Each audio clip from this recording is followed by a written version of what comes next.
So this is the completed set and it looks fantastic from all angles. Looks really good. Even the base itself looks really good.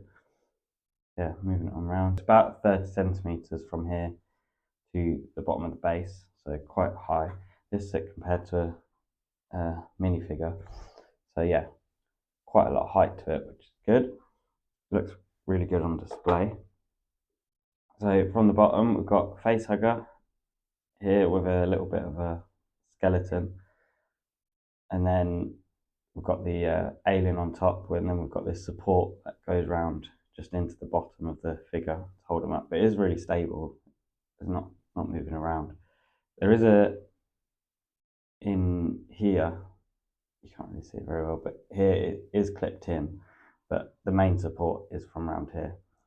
Down the bottom, there is a light brick, which is honestly a little bit pointless. So if I turn it on, you just turn it. That's the light brick there. So if I turn my lights off, there you go. So yeah, there's not much light coming from it. And also on the box, all of this up here is glowing. I'll show you the box now.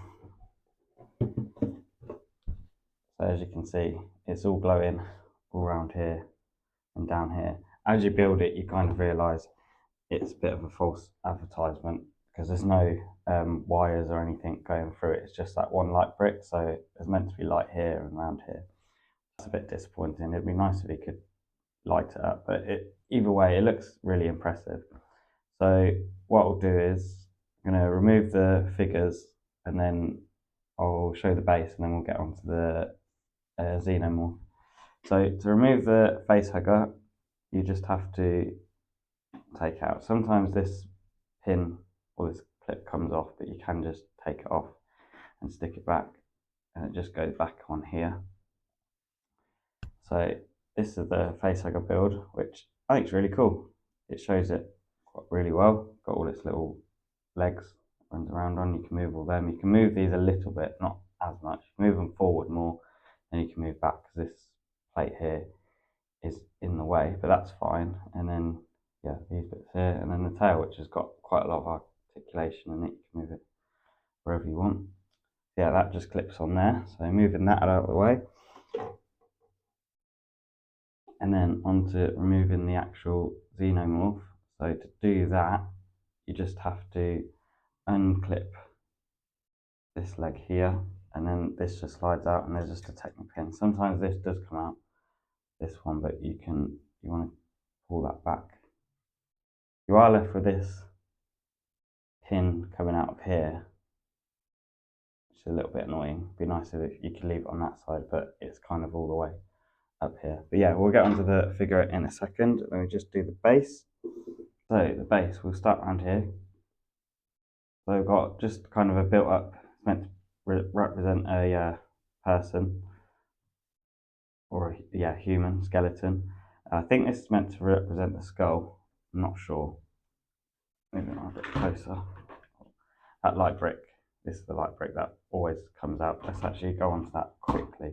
It's quite a cool piece because you turn it like that and then it's on.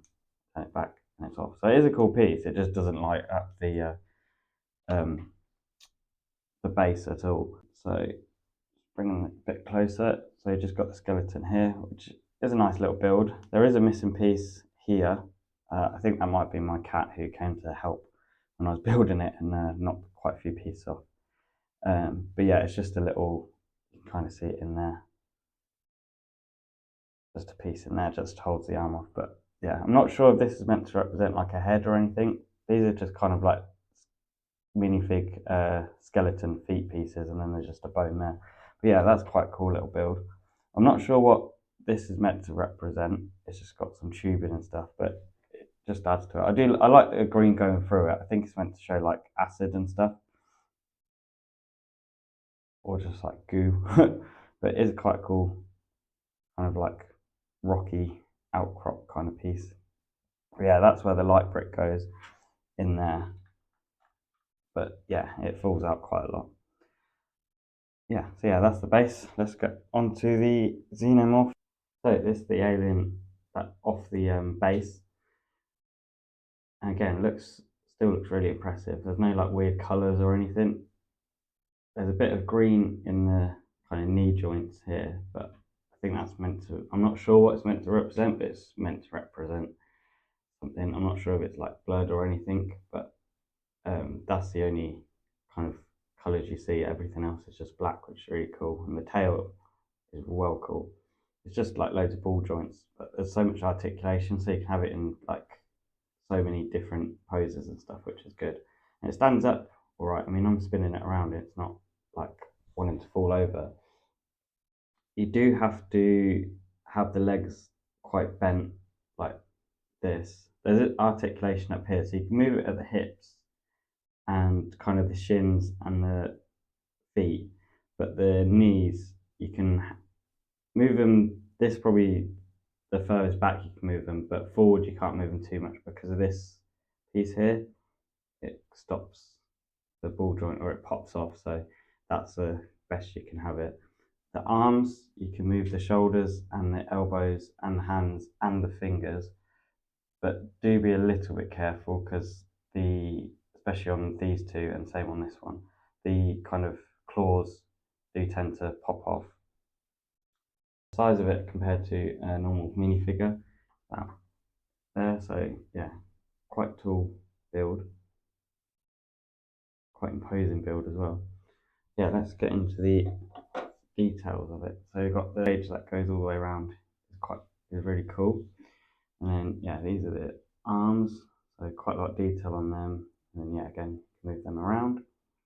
Moving on to the back. So we've just got loads of tubes and stuff and tentacles and stuff like that, which is cool. And then same, there's like tubes and bits and bobs for the back of the legs. And then onto the head. It's a really cool build, and you can move this around, so you can move it up and down.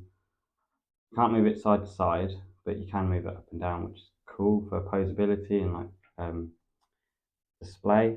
I thought the teeth here would look a bit goofy, but they don't. They look quite good when it's like standing over there. I would like maybe some like clear pieces hanging off here to show like drool or like the spit that it has when it's kind of like lurking on its prey. That'd be quite good. Yeah, standing it up, you just put it down. Make sure these kind of feet or the toes are pressed to the ground. That adds to balance.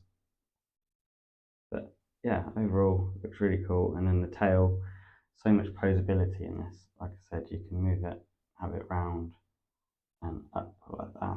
So you can have it kind of that kind of look. It doesn't stand as well. You do have to kind of be a bit careful with it when you are posing the tail. It does tend to fall, as you can. So you kind of, if you are just wanting it on display like that, you're probably better off having it lower, just so it doesn't topple over. But to be honest, you'd probably want it on the stand because I think as a whole, it looks really good. And then you can have the tail doing whatever you want because it's got the support on. So these are my final thoughts on the Alien set and the price. So price is £39 from Amazon, which is where I got it from.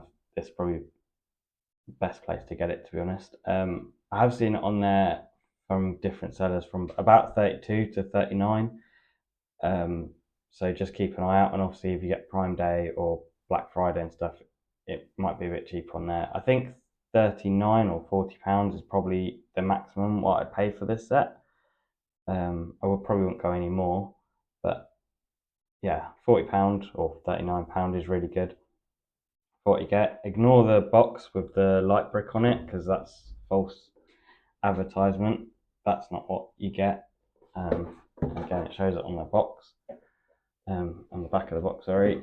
Yeah, it doesn't do that. This is what you're paying. This is the light that you're getting, and it doesn't light up much, even if I put it in my hand like that. But I mean, it's a cool piece. You can turn it off and on and do that. So it's cool for, I don't know, mocks and stuff, but it doesn't light up the base like it should, which is a little bit disappointing. But then as I was doing it, I did think if it didn't show that it had a light brick or this doesn't light up, I wouldn't think, oh, I wish this all lit up. So I can ignore it. It looks fine without it, to be honest. Yeah, it looks really good. The build process was good. The arms and the legs are a little bit repetitive, but it does take you through them pretty quickly to like speed up the process. So yeah, a lot of steps on each page, which does get a little bit confusing. If you kind of look away, you end up looking at the wrong number, as you can see kind of here, where it goes like 50, 51, 52, and then 56, and you need to go down here for 53 and 54. So that's so you can kind of get across, and then you're like, oh, hang on a minute. But yeah, that's probably the only drawback to the instructions. But apart from that, everything went together pretty good. Like I said, I had one tiny missing piece, which is in there. You can't really see it. I'm not sure if that was a missing piece or my cat who jumped on all the pieces and everything went everywhere. Lost it. It's probably more likely that one. But yeah, apart from that, builds look really good. It's really secure. Don't really have many pieces that pop off. Only these kind of thigh bits that cover the thighs, they do pop off if you take it off the stand and move the legs too far forward. They do tend to come off then. But apart from that, it's fine. Like I said, you can pose it more when it's on the stand because it's more secure with this bit here. So you can get the tail in more like cool positions and the arms and stuff without it like toppling over, because this is probably the best way to have it on display. But yeah, that's the build, and that's my thoughts, and that's the price. So cool. Hope you enjoyed it, and see you on the next one. Bye for now.